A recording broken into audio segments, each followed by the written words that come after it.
తెలంగాణ ప్రజలందరికీ very good evening. అనుభవమైన ఉండాలి, ideology అయినా ఉండాలి. ముఖ్యమంత్రిగా రేవంత్ రెడ్డి గారికి అనుభవం లేదు, అదేవిధంగా ఐడియాలజీ అంతకంటే లేదు.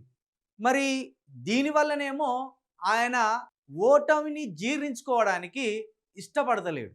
రాబోయే ఉపద్రవం తన రాజకీయ జీవితాన్ని ఎటు మలుపదిప్పబోతుందో తెలియక రేవంత్ రెడ్డి గారు ఫ్రస్ట్రేషన్లోకి వెళ్తున్నారు. ఆ ఫ్రస్ట్రేషన్లో తను ఏం మాట్లాడుతున్నాడు, ఏం చెప్తున్నాడు అనేది చూసుకోకుండా మాట్లాడుతున్నాడు. అలా మాట్లాడి తెలంగాణ సమాజం ముందు నవ్వుల పాలవుతున్నాడు. జూబ్లీహిల్స్ ఉప ఎన్నిక రేవంత్ రెడ్డి గారిలో మునుపెన్నడూ తెలియని ఒక భయాన్ని సృష్టిస్తుంది. మునుపెన్నడూ తెలియని ఒక ఆందోళన సృష్టిస్తుంది.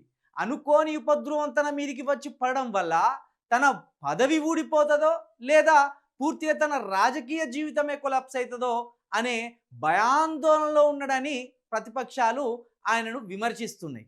అసలు రేవంత్ రెడ్డి గారు అంత ఫ్రస్ట్రేట్ ఎందుకు అవుతున్నాడు? జనం అనుకున్నట్టుగా, ప్రతిపక్షాలు అనుకుంటున్నట్టుగా నిజంగా జూబ్లీహిల్స్ ఎన్నికల్లో ఓడిపోతే నిజంగానే తన పదవి ఊడబీక్తారా? లేదా జూబ్లీహిల్స్ ఉప ఎన్నికల్లో కాంగ్రెస్ ఓటమి పాలైతే కాంగ్రెస్లో ఉన్న వర్గమే, కాంగ్రెస్లో వేచి చూస్తున్న వర్గమే పనిగట్టుకొని రేవంత్ రెడ్డి గారిని తీసేయాలని పట్టుబడతారా? మరి ఎందువల్ల రేవంత్ రెడ్డి ఇంత ఫ్రస్ట్రేట్ అవుతున్నాడు? ఆ ఫ్రస్ట్రేట్లో అబద్ధాల మీద అబద్ధాలు ఎందుకు మాట్లాడుతున్నాడు? దానికి తోడు ఏం మాట్లాడాలో తెలియక, ఎట్లా ముందుకు పోవాలో తెలియక ఇప్పుడు కాంగ్రెస్ అభ్యర్థి తలపట్టుకునే పని చేసిండు. నిజమే, కాంగ్రెస్ అభ్యర్థి నవీన్ యాదవ్ తలపట్టుకునే పని చేసిండు రేవంత్ రెడ్డి గారు. నిన్న హుటాహుటిన ఒక ప్రెస్ మీట్ ఏర్పాటు చేసిండు రేవంత్ రెడ్డి గారు. ఆ ప్రెస్ మీట్లో ఏం మాట్లాడుతున్నామో, ఎందుకు మాట్లాడుతున్నామో ముందే ప్రిపేర్ అయ్యి వస్తే బాగుండేది.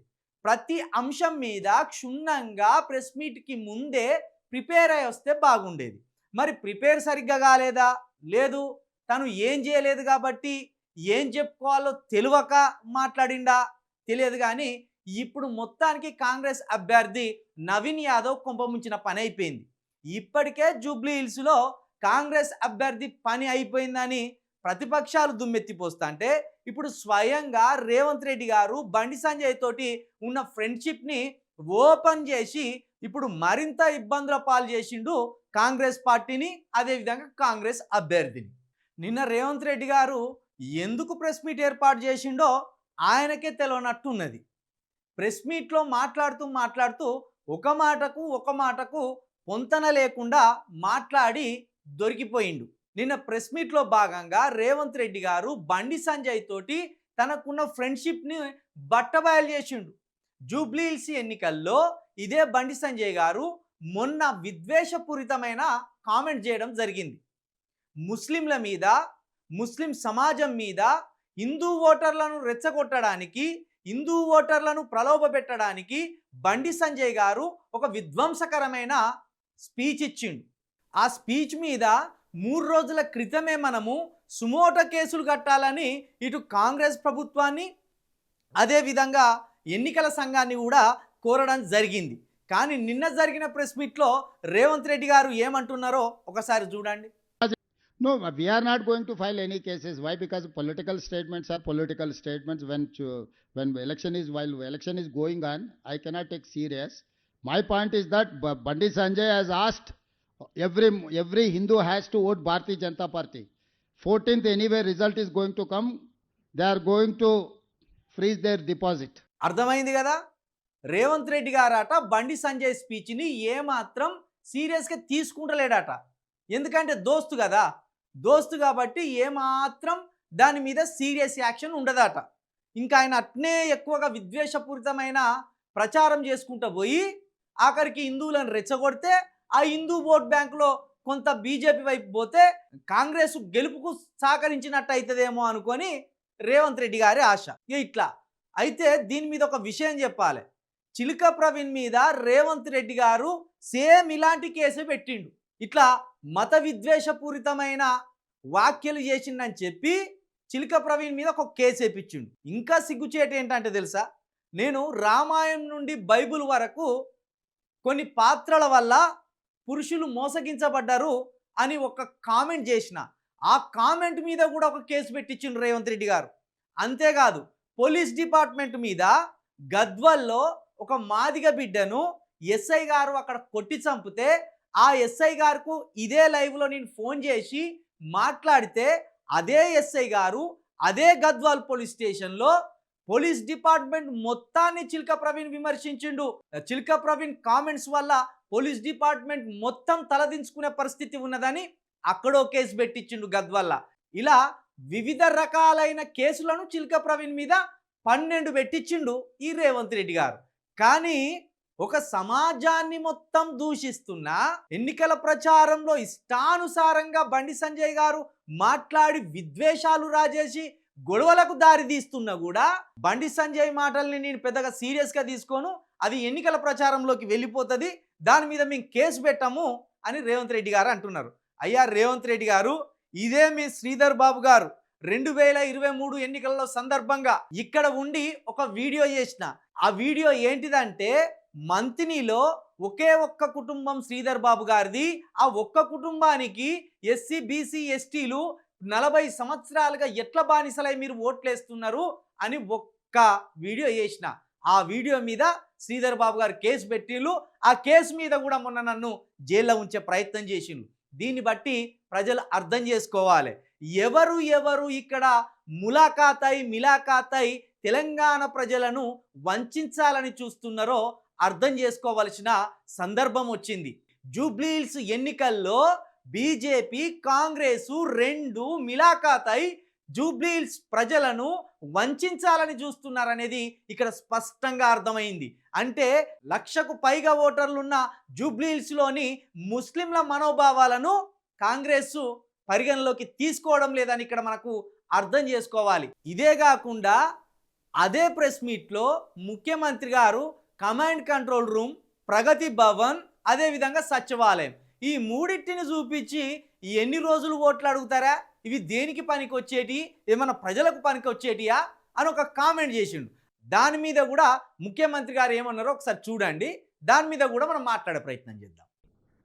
ప్రజలకు ఉపయోగం లేని, ప్రయోజనం లేని కమాండ్ కంట్రోల్ రూమ్, సచివాలయం, ప్రగతి భవన్, కాళేశ్వరం చూపించి ఎంతకాలం ప్రజల్ని మభ్యపెడతారు? చూసిల్లు కదా, కమాండ్ కంట్రోల్ రూమ్, ప్రగతి భవన్, సచివాలయం, ఈ 3 దేనికి అక్కర రావన్నాడు కదా. సరే, దీని తర్వాత వెంటనే ముఖ్యమంత్రి గారు ఏ మాట మార్చి ఏం మాట్లాడిండో మళ్ళొకసారి చూడు. రేవంత్ రెడ్డి సచివాలయం వస్తున్నాడు, అసలు సిగ్గున్నదే మాట్లాడానికి? కమాండ్ కంట్రోల్ రూమ్ అయినా మా తాతదా? నా క్యాంప్ ఆఫీస్ కింద దాన్ని వాడుకుంటున్నా. రెగ్యులర్గా సచివాలయం నేను వచ్చి కూర్చొని సమస్యల మీద మాట్లాడుతున్నా. ఏమంటాండు, కమాండ్ కంట్రోల్ రూమ్ ఏమన్నా మా తాతలు కట్టించిందా, నేను అక్కడి నుండి పరిపాలన కొనసాగిస్తున్నా అంటాను. పరిపాలన ఎక్కడి నుంచి కొనసాగించాలి ముఖ్యమంత్రి గారు? సచివాలయం నుండి కొనసాగించాలి. అదేవిధంగా సీఎం క్యాంప్ ఆఫీస్లో సీఎం ఉండాలి, సీఎం ఇంటిలో సీఎం ఉండాలి. కానీ ప్రగతి భవన్ని విడిచిపెట్టి కమాండ్ కంట్రోల్ రూమ్కి వచ్చి పనిచేస్తున్నావు అంటే ఏదో విధంగా కమాండ్ కంట్రోల్ రూమ్ అయితే నీకు పని చేస్తుందా లేదా? అసలు కమాండ్ కంట్రోల్ రూమ్ అంటే ఏంటిది? 1 కోటికి పైగా జనాభా ఉన్న హైదరాబాదులో వాళ్ళ శాంతి భద్రతలను నిత్యం కంటికి రెప్ప కొట్టకుండా పోలీసులు వాచ్ చేయడానికి కమాండ్ కంట్రోల్ రూమ్ని ఏర్పాటు చేసింది. అది పనికిరాందా? అది పనికిరాందంటే ప్రజలను గాలికి వదిలేస్తావా? ప్రజలను గాలికి వదిలేసి సంపుకొర్రి గుద్దుకొర్రి అని చెప్తావా? కమాండ్ కంట్రోల్ రూమ్ పనికి రాలేదా? ఆఖరికి నువ్వు అక్కడనే కూర్చొని పని చేస్తావు కదా. కమాండ్ కంట్రోల్ రూమ్ వల్ల 1 కోటికి పైగా జనాభా ఉన్న హైదరాబాదుని నిత్యం కంటికి రెప్పల కాచి కాపాడుకునేందుకు పెట్టింది ఆ కమాండ్ కంట్రోల్ రూమ్. నువ్వు ప్రగతి భవన్ని ఇడిచిపెట్టావు, కమాండ్ కంట్రోల్ రూమ్కి వచ్చి ఉంటాను, మన దాని మీదనే కామెంట్ చేసినావు, ఆఖరికి నవ్వుల పాలైపోయినావు. ఇక సచివాలయం దాని పక్కనే ఉన్నది, ఆ సచివాలయం కూడా పోతున్నాను ఒప్పుకున్నావు కదా. సచివాలయం అనేది వద్దు అంటున్నావు అంటే మరి గుడిసెలు పెట్టుకొని చేయాలా? సచివాలయం దేనికి పనికిరాదు అంటున్నాడు. ఈరోజు సచివాలయాన్ని చూసి అనేక దేశాల ప్రతినిధులు కావచ్చు, అనేక రాష్ట్రాల ముఖ్యమంత్రులు కావచ్చు, అనేక రాష్ట్రాల ప్రజలు కావచ్చు అమెరికా వైట్ హౌస్ను తలపిస్తుందని కీర్తిస్తున్నారు. కానీ మీరేమంటున్నారు? సచివాలయం దేనికి పనికిరాదు అంటున్నారు. మరి సచివాలయంలో కూర్చున్నట్టు వాళ్ళు ఎవరు? కూలీలు కూర్చుంటాను అక్కడ కూర్చొని ఏం చేస్తున్నారు? రాష్ట్రానికి సంబంధించిన అభివృద్ధి ప్రణాళికలు సచివాలయంలో కూర్చొని చేయడం లేదా? అసలు సచివాలయం అంటే ఎట్లుండాలి? నువ్వు పెట్టిన తెలంగాణ తల్లి లెక్క బోడబోయి ఉండాలా? నువ్వు పెట్టిన తెలంగాణ తల్లి లెక్క వజ్రాలు నగలు అన్నీ తీసేసి ఒకటి బోడు తల్లిని చేసినట్టు ఉండాలా సచివాలయం? ఓ పూరి గుడిసెలాగా ఉండాలా? ఓ డబుల్ బెడ్రూమ్ లాగా ఉండాలా? ఒక వైట్ హౌస్ను తలపించినట్టు మన సచివాలయం ఉంటే తప్ప దాన్ని పనికిరాదు అంటున్నావా? పనికిరాదని ఏమన్నావు ఆఖరికి? నేను రోజు సచివాలయానికి పోతున్నా, రోజు కమాండ్ కంట్రోల్ రూమ్కి పోతున్నా అని మళ్ళీ నువ్వే మాట మార్చి నువ్వే నవ్వుల పాలైనవు కదా ముఖ్యమంత్రి గారు. ఇక దీంతో పాటు ఇంకో మాట అన్నాడు, మేము వచ్చినాక శాంతి భద్రతలు విరాజిల్లుతున్నాయి, బ్రహ్మాండంగా కొట్టుకునేటోళ్ళు కూడా ఒకరికొకరు ఆలింగనాలు చేసుకొని నవ్వుకుంటూ చూసుకుంటూ వెళ్ళిపోతున్నారు, అసలు కొట్లాటలు అనేటివి లేవు, అసలు ఇక్కడ దొంగతనాలు అనేటివి లేవు, అసలు ఇక్కడ మర్డర్స్ అనేది జరుగుతలేదు అంటాడు. ఒక్కసారికి ఈ వీడియో చూడుర్రి. మేము వచ్చినాక శాంతి భద్రతలను పర్యవేక్షించి కఠినంగా వ్యవహరిస్తున్నాం. మొన్ననే కదా మర్డర్ జరిగింది. బాలరెడ్డి అనేటైనే నడి రోడ్డు మీద హైదరాబాదులో పొరిచిపారేసిండు ఒక మనిషిని. మొన్నటికి మొన్న శాంతి భద్రతలు ఎంత క్షీణించిపోయినాయి అంటే, నేను జైల్లో ఉన్నవాడిగా అనుభవంతో చెప్తున్నా, జైల్లో ముఖ్యంగా ఉన్న 3 కేసులు, ఒకటి గంజాయి, ఒకటి దొంగతనాలు, 3 మర్డర్సు, ఇంకోటి ఫోక్సో. ఈ నాలుగు ప్రధానంగా ప్రస్తుతం హైదరాబాద్లో ఉన్నాయి. ఈ నాలుగు రకాల క్రైమ్స్ హైదరాబాద్ను అతలాకుతలం చేస్తున్నాయి ప్రస్తుతానికి. నేను చెప్పేది అబద్ధమైతే ఇదే చెంచల్గూడ జైలుకి రేవంత్ రెడ్డి గారు, ఆయన మంత్రివర్గము, అదేవిధంగా మాలాంటి జర్నలిస్టులు అందరం పోయి ఒకసారి చెంచల్గూడ ప్రతి బ్యారాక్ తిరిగి చూద్దాం. ఏ ఖైదీలు ఎక్కువ ఉంటారో దాన్ని బట్టి తెలుస్తుంది. ఫోక్సో, దొంగతనాలు, గంజాయి, అదేవిధంగా మర్డర్, ఈ 4 ప్రధానంగా హైదరాబాద్లో ఇప్పుడు శాంతి భద్రతలకు విఘాతం కలిగించేలా, శాంతి భద్రతలు కొరవడేలా చేస్తున్నాయి అనడానికి ప్రధానమైన నిదర్శనం. ఇక ఇంకో మాట మాట్లాడిండు రేవంత్ రెడ్డి గారు అదే ప్రెస్ మీట్లో. ఇక ఇదైతే నవ్వుకునే మాట నిజంగా. అదేందో ఒకసారి చూడు.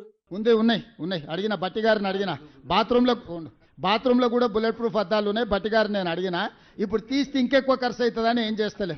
ఇవే కాదు, ఢిల్లీలో కూడా రాండి, నేను ఉంటున్నా కదా ఢిల్లీలో ఇంట్లో కూడా అన్నిటికీ బుల్లెట్ ప్రూఫ్ అద్దాలు పెట్టించిండు.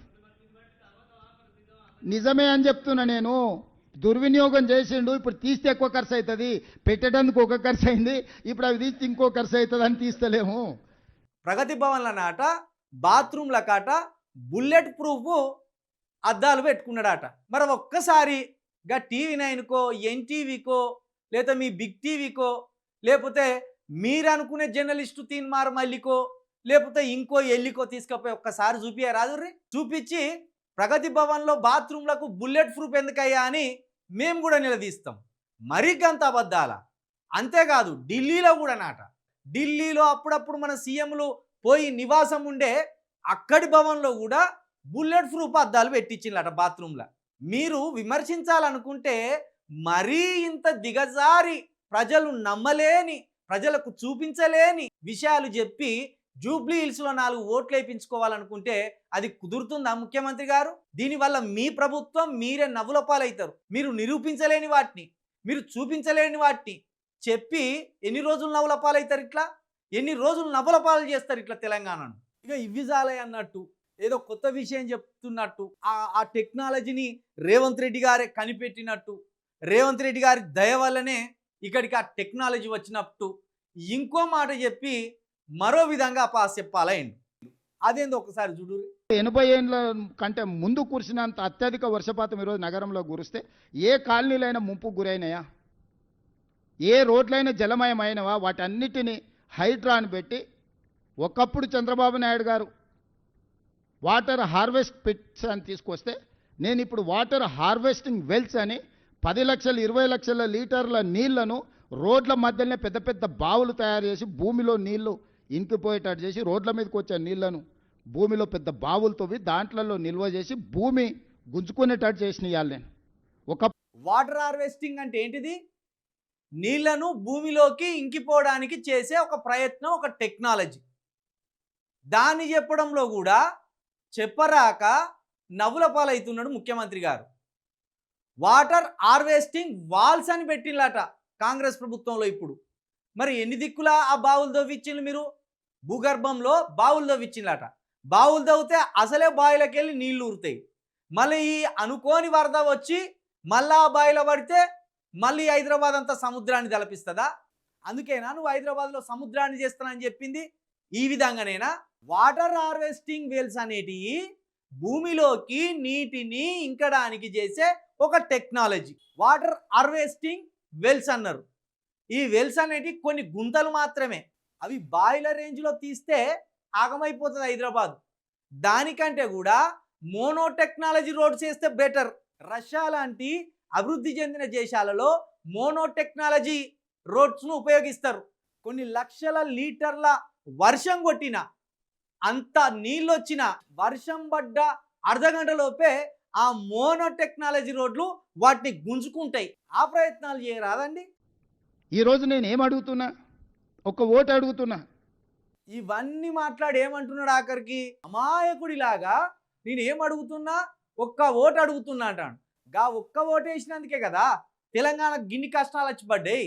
గా ఒక్క ఓటు వేసినందుకే కదా అనుభవం లేని, ఐడియాలజీ లేని ముఖ్యమంత్రిగా నువ్వు పోయి సీట్లో కూర్చున్నావు. గా ఒక్క ఓటు వేసినందుకే కదా నీ మంత్రులు గల్లలు బట్టి ఒకరినొకరు కొట్టుకుంటాను. గా ఒక్క ఓటు వేసినందుకే కదా 4000 పింఛన్ వస్తలేదు.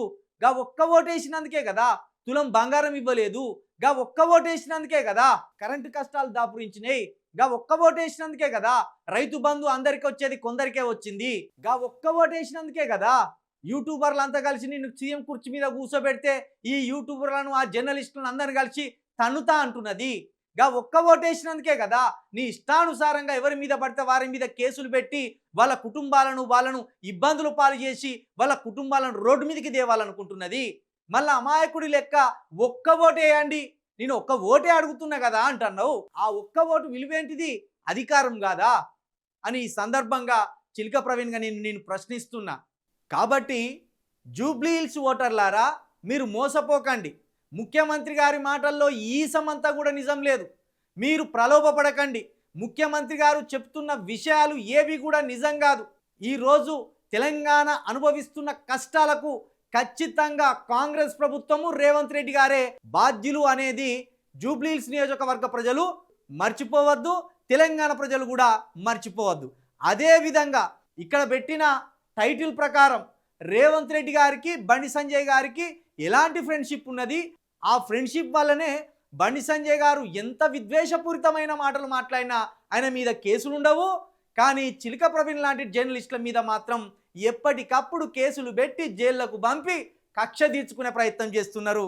కాబట్టి జూబ్లీ హిల్స్ నియోజకవర్గంలోని ఓటర్లు, కాంగ్రెస్ అదేవిధంగా బీజేపీ నాయకులు ఇద్దరు కలిసి చేస్తున్న ఈ కుట్రపూరిత రాజకీయాన్ని అర్థం చేసుకొని ఆ రెండు పార్టీలను జూబ్లీ హిల్స్లో బొందబెడితే తెలంగాణ మొత్తం సస్యశ్యామలమవుతుందని మరొక్కసారి మా యూనిస్ తరపున చిలక ప్రవీణ్గా గొంతెత్తి మీ అందరికీ విజ్ఞప్తి చేస్తున్నా అనే విషయాన్ని మర్చిపోవద్దని చెప్పదలుచుకున్నా.